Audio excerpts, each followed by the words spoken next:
El día de hoy nos encontramos con Pedro Pérez. Él es jugador y entrenador de rugby subacuático. Ha sido selección Bogotá, selección Antioquia, selección Colombia y actualmente es capitán y entrenador del equipo Medusas. Pedro, agradecerle por estar acá con nosotros. Un lujo de verdad. ¿Cómo está? Muy bien, muchas gracias, Carlos. Espero que ustedes también estén bien. Bueno, Pedro, quisiera arrancar preguntándole cómo fueron sus inicios con el rugby subacuático. Bueno, te cuento, yo en el colegio era una persona poco activa físicamente. De hecho, tenía excusa médica y esa excusa me permitía que todos los trabajos de educación física fueran escritos. Razón por la cual mis papás, también preocupados por la falta de actividad física, trataron de motivarme a hacer algún deporte. Eh, Mucho tiempo antes de terminar el colegio, empecé a bucear y casualmente el instructor de buceo practicaba rugby subacuático. Ya cuando estaba terminando el bachillerato, el instructor de buceo me invita a participar de uno de los entrenamientos y desde entonces quedé enamorado de ese deporte. ¿Sí? Estamos hablando de 1994, fue la primera vez que yo lo conocí y a partir de 1995 empiezo mis entrenamientos con el Club Orcas, que en ese entonces entrenaba en la Universidad de Antioquia. Después entro a la Universidad de Antioquia a estudiar biología y tenía la oportunidad no solo de estudiar en la universidad, sino de entrenar y competir día tras día. Y ese fue el origen. Me engomó como ninguna otra actividad en la vida. Entonces, ese es mi origen con el rugby subacuático. Pedro, buenas tardes, los saluda Carlos Díaz. Usted mencionó que en el 95 empezó a competir en este deporte y ya en el 98 obtuvo su primera medalla. Fue una medalla de bronce en la categoría Elite 2 de Parada Nacional de Interclubes por la valla menos vencida. ¿Desde ese momento supo que venían cosas grandes o ya lo venía visualizando desde antes? No, de hecho te cuento, en el 98 yo jugué con Orcas B, ¿sí? En Orcas se dividen los equipos del mejor equipo que se selecciona y de ahí se va seleccionando de acuerdo al nivel. En ese momento yo entrenaba muy gomoso, los entrenamientos no eran tan estrictos como los hoy en día, era más una actividad recreativa más que enfocada al alto rendimiento y a la competencia. Entonces, era un entrenamiento muy social, es decir, llegábamos a las 12, 12:30, nos tomábamos un juguito en la Universidad de Antioquia, hablábamos y después entrábamos a la recochita, pero eso era todos los días. En 1998 yo era arquero del equipo Orcas B, ¿sí? Con ese ganamos medalla de bronce. Recuerdo que únicamente nos hizo un gol el equipo Orcas A en la semifinal, por eso pues no pudimos participar, estábamos muy contentos del desempeño, pero tanto por mi actitud como por mi nivel de juego, no tenía las condiciones para estar en la élite, en la crema innata del deporte. Y te doy dos razones. Ten en cuenta que yo venía de no hacer nada nunca en el colegio, por lo tanto, pues mi estado físico no era el mejor, mis habilidades motrices no eran las mejores, entonces realmente en ese momento no era un muy buen jugador.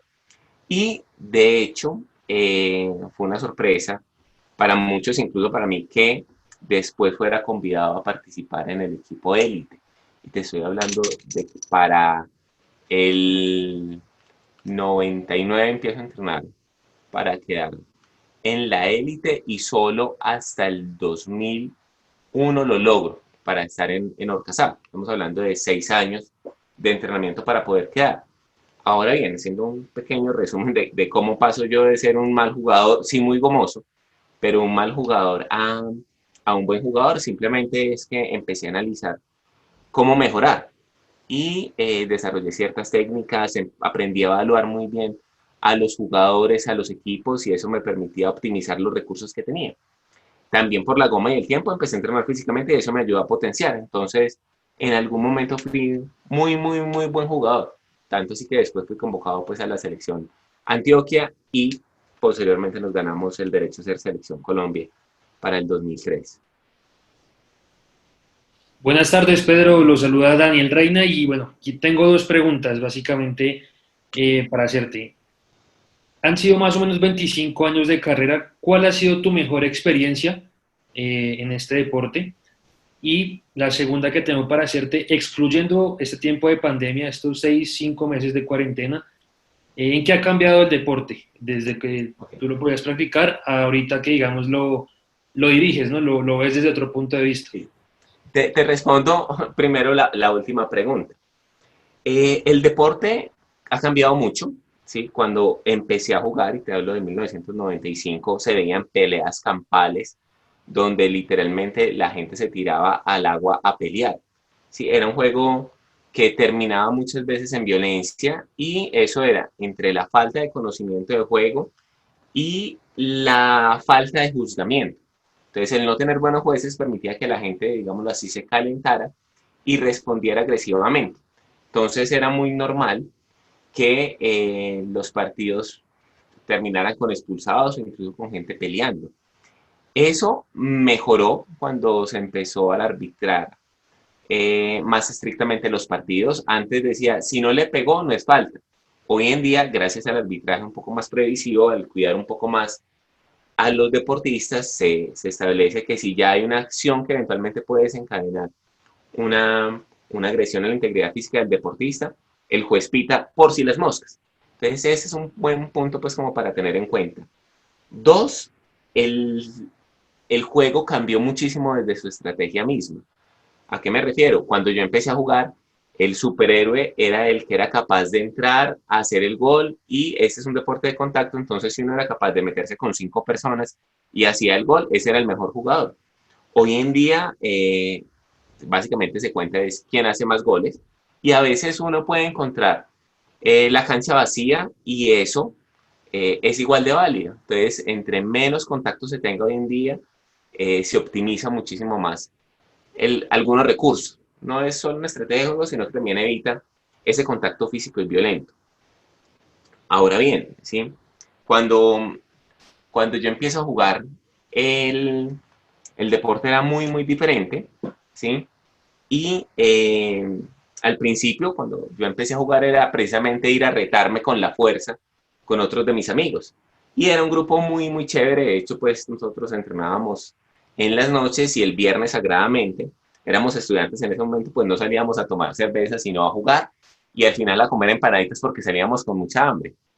Eh, entonces, digamos que sobre todo el espacio social que genera el deporte para mí es muy valioso. Posteriormente, yo me engomé muchísimo y ayudé a dirigir los semilleros, es decir, a los primeros equipos que empiezan a entrenar, tanto de Orcas como de otro club que se originó en Antioquia, que es el Club Ecomares, también los entrenaba. Y adicionalmente, yo tenía la oportunidad, también por la buena amistad que tenía con todos, de participar con el tercer club que había en Medellín, que era el Club Escuba. Entonces, digamos, tenía unas visiones de juego muy distintas, pero con todos ellos tenía unos grandes lazos de amistad. Eh, la participación en el Mundial fue para mí muy importante y más que el recuerdo del Mundial, yo recuerdo haber sufrido más el proceso de haber quedado en la selección Antioquia que ganó la base en el 2001. Y eso es porque en mi posición, en la posición que yo desarrollé cuando estaba en el proceso de selección Antioquia de ese año, estaban grandes estrellas. Digamos que varios jugadores que tenían su puesto fijo porque eran excepcionalmente buenos, pero coincidió también con un nuevo sistema de entrenamiento. Entonces, digamos que eso me abrió un campo a mí de jugar un poco diferente a como jugaban los demás, a hacer un juego un poco más rápido, a quitar el balón y a entregarlo más rápidamente. Entonces, ese momento de quedar en la selección Antioquia fue para mí muy valioso. Obviamente la participación en el Mundial también fue grandiosa, pero de los recuerdos más bonitos fue haber ganado con Bogotá, con el Club Castores, la medalla de oro para la rama masculina, en el cual yo fui también jugador. Y fue uno porque la estrategia funcionó muy bien, pero sobre todo fue porque al terminar el partido lo ganamos en un gol de oro en el tercer tiempo. Y al finalizarlo, era la primera vez que Castores ganaba, pero para mí fue muy satisfactorio no solo ganar, sino que los amigos con los que yo me enfrentaba, que eran de Antioquia, que eran del Club Escuba, pues me felicitaron. Entonces, pues para mí es chévere ganar, sé que a la gente no le gusta perder, igual siendo un juego, pues también sé que la gente suma eso, pero el hecho de que mis amigos me hayan felicitado por haber logrado con un proceso pues efectivo quitar la medalla fue muy, muy enriquecedor para mí, fue de las cosas más bonitas que yo recuerdo. Y actualmente, digamos que estoy llevando un proceso nuevo y esos lazos de familiaridad que se crean en el deporte definitivamente no hay nada que lo reemplace. Buenas tardes, Pedro. Habla con Juan Diego Garavito. Muchas gracias por su tiempo. Yo tengo también dos preguntas. Una hablando un poco del Mundial de 2003 de Dinamarca. Como bien dijo, es un momento muy especial. Puntualmente me gustaría saber qué se siente representar al país a nivel internacional ya en ámbito internacional, teniendo en cuenta pues, que en un campeonato mundial se participa contra las mejores selecciones. ¿Qué aprendió en este campeonato mundial y qué enseñanza les trajo? Mira, pues la representación del país es muy valiosa. De hecho, pues para mí fue muy agradable llegar a Dinamarca, ¿sí? Y la gente que nos veía con uniformes se quería tomar fotos con nosotros. Nadie sabía que era el rugby subacuático en ese momento, pero todos los que nos veían de Latinoamérica decían, qué orgullo que ustedes estén acá. Y te estoy hablando de un momento donde el deporte no era tan importante como lo es hoy en día. Entonces, para mí eso fue muy satisfactorio ser como un punto de referencia para cosas tan buenas y como para que la gente se sintiera orgullosa de una región. Y como te digo, pues yo me encontré curiosamente, por ejemplo, con gente del Ecuador y se gastaron tiempo para preguntarnos, para hablarnos, ¿sí? En todas partes donde íbamos con nuestro uniforme, de verdad la gente quería tomar las fotos. La persona que nos transportó desde Copenhague hasta Fredericia tenía la hija en el carro y la niña consiguió una hojita de papel y nos pidió autógrafos. Eso para mí fue muy bonito, realmente, digamos, pues como saber que uno puede ser un referente muy positivo para la sociedad. Y lo segundo es que aprendimos muchísimo de cómo jugar. Y se los digo porque el primer partido que nosotros tuvimos en el 2003 fue contra el campeón del mundo, Suecia. En ese momento Suecia llevaba 16 años ganando de forma consecutiva.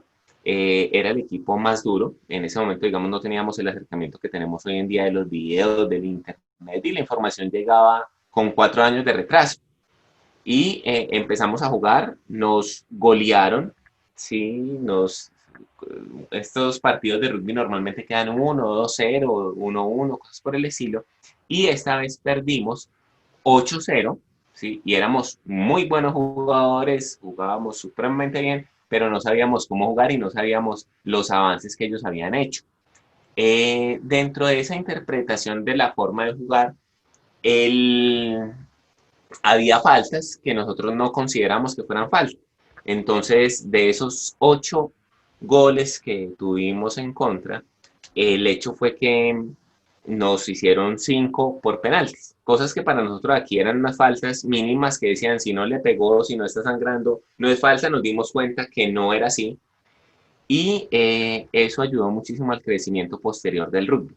Y de las cosas que son simpáticas y tristes a la vez, digamos, porque entrenamos muy duro y fuimos a un mundial y terminar un partido y pues la emoción tan grande de competir contra esta gente se transformó en sorpresa cuando vimos la forma en la que en lo que ellos estaban jugando. Nosotros teníamos una jugada que la llamábamos la jugada martillo, y era que una persona entrara, daba el balón al siguiente y esa persona hacía una jugada de desgaste, que era entrar a intentar hacer el gol como pudiera, como sus habilidades les dieran pues la posibilidad. Sin embargo, el equipo de Suecia tenía ya jugadas muy estratégicas montadas que consistían en ganar unas posiciones ventajosas. Entonces, significaba que alrededor del aro, de la cesta donde se tienen que hacer los goles, se ubicaban 3 personas y ninguna de esas 3 personas tenía el balón. En medio del juego, el ver eso, ¿sí? Para mí era inconcebible. Yo decía, ¿y esta gente qué está haciendo? ¿Qué piensan hacer? No entendíamos cómo jugaban. Entonces, termina ese primer partido y nos llama el juez árbitro y nos dice, venga señor, ustedes saben jugar, pero no saben el reglamento, venga yo se los explico. Entonces, entre pena de lo, pues, de decir, oiga, qué pena, no entendemos el reglamento. Claramente ellos tenían una interpretación muy diferente a la que nosotros teníamos en Colombia. Eso nos dio muchas luces, que obviamente pues en una semana no podíamos cambiar, que era lo que duraba el Mundial, pero fue muy, muy valiosa esa información que nos dio el juez. Y después hablamos con el entrenador de Suecia y con otros equipos, y el tipo nos decía, oiga, ustedes tienen muy buenos jugadores, pero no saben jugar en equipo. Y ese acercamiento que tuvimos con ellos nos permitió entender que el juego estaba cambiando. Gracias a esos cambios, a ese tratar de implementar cosas nuevas en Colombia, se dio un giro muy grande y Orcas trató de hacer unos cambios desde 2003 que fueron muy efectivos y hoy en día, esa digamos que fue la semilla para que hoy en día Colombia sea campeón mundial en la rama masculina, ¿sí? Y tercero en la rama femenina. Aunque en el 2013 obtuvo la rama femenina obtuvo medalla también de bronce, en el 2015 y en el 2019 repitieron las mujeres, el estilo de juego ha cambiado y hoy en día digamos que es algo mucho más consistente esos resultados por una estrategia de juego mucho mejor planteada que la que teníamos en el 2003. Entonces ese aprendizaje fue muy valioso. Esas dos cosas para mí fueron lo más importante del Mundial. ¿Sí? Aprender y dos, saber que un deportista puede ser una figura muy positiva para la sociedad. Bien, Pedro, analizando todo lo que tú dices de tu experiencia, me surge una pregunta. Eh, ¿Qué prima más en este momento para el deporte? ¿Ir más a la fuerza, más al ímpetu o aplicar más a la estrategia? La fuerza puede ser utilizada para ciertas estrategias y, por ejemplo, eso fue evidente en el Mundial del 2015. En el caso de las mujeres y de los hombres, la fuerza física era una ventaja que sin duda alguna tenían los equipos que en ese momento quedaron campeones. Estamos hablando, por ejemplo, que los noruegos, yo me tomé una foto con el goleador del mundial, el tipo tenía una espalda una vez y media más grande que la mía, era un tipo de 120 kilos, un tipo gigantesco. Entonces, claro, un choque directo con una persona de estas, uno entra en desventaja. Entonces ellos lo tenían muy claro y ese choque, digamos, les favorecía a ellos. Y el cambio más radical que tuvo precisamente la estrategia para Colombia es que este equipo fue de mucha más natación, es decir, en vez de plantear un juego mucho más de choque, lo que querían era poner a nadar a los contrarios, ¿sí? Generar un desgaste mucho más grande, haciendo que el contrario los persiguiera continuamente. Entonces, son estrategias. El rugby es un deporte muy bonito precisamente porque uno puede utilizar las herramientas que tiene.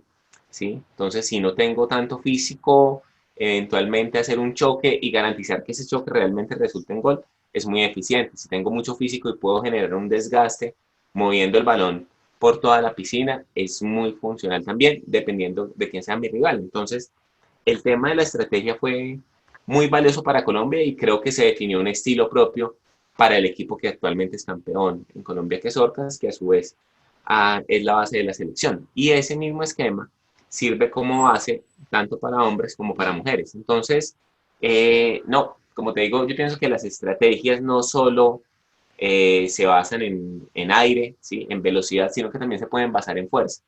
Y lo importante es que el entrenador identifique qué clase de jugadores tiene, identifique quién es su rival y con esto pueda determinar cuál es la mejor estrategia a aplicar. Entonces, en el caso, por ejemplo, del 2003, y lo digo, compartí espacio pues con las mujeres de la selección Colombia, era un equipo muy bajito, ¿sí? Había mujeres de 1,60 m comparadas con las mujeres de 1,80 m de Alemania, por ejemplo, ¿sí? Mucho más livianas y aún así obtuvieron su medalla de bronce y es porque tenían un estilo de juego diferente que potenciaba las capacidades que tenían. Eso también es algo importante que tenemos nosotros. Y lo que pienso que hace una diferencia muy grande es la forma de pensar de los latinos.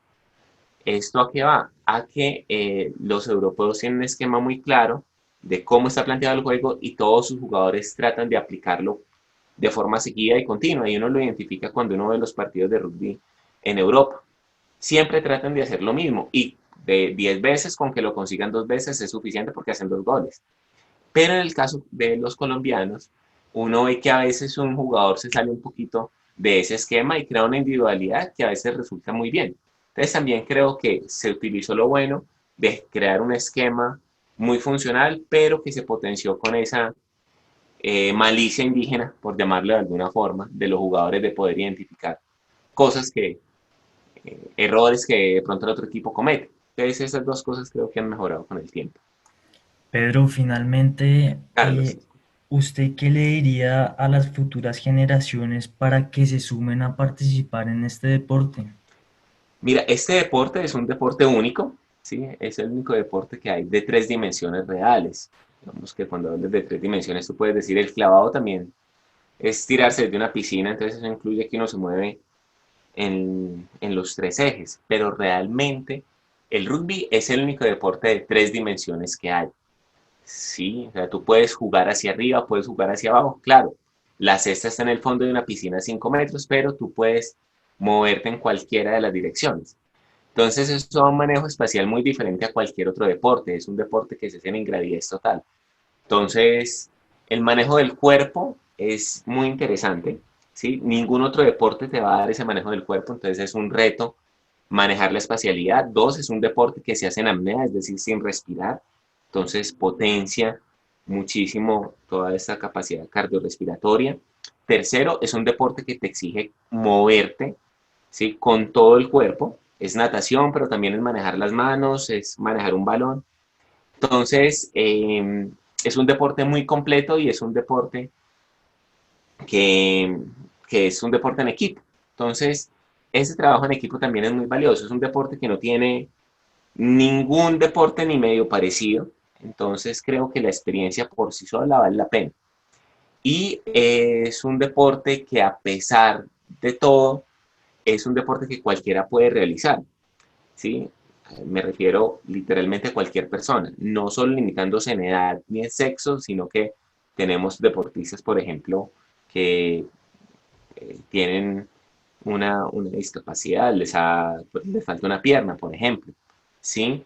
Tenemos un deportista que, por ejemplo, no mueve sus 2 piernas, obviamente pues no puede alcanzar a las personas, pero tiene un muy buen manejo de balón, entonces es un deporte que es para cualquiera, ¿sí? Y que dependiendo del nivel va a poder disfrutarlo muchísimo. Si quiere ser selección Colombia va a tener que trabajar muy duro porque tiene que quitarle algún puesto a los campeones, pero también si simplemente quiere divertirse, este es un deporte muy bueno para eso.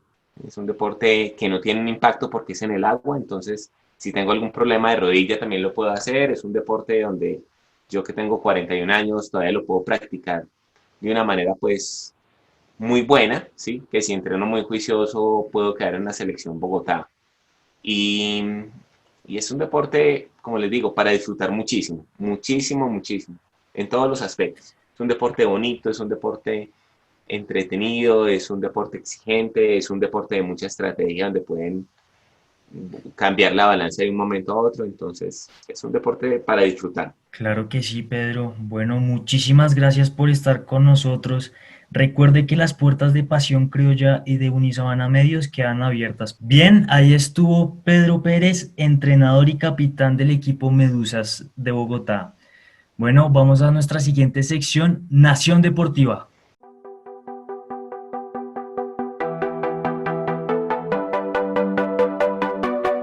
Nación Deportiva, aquí en Pasión Criolla.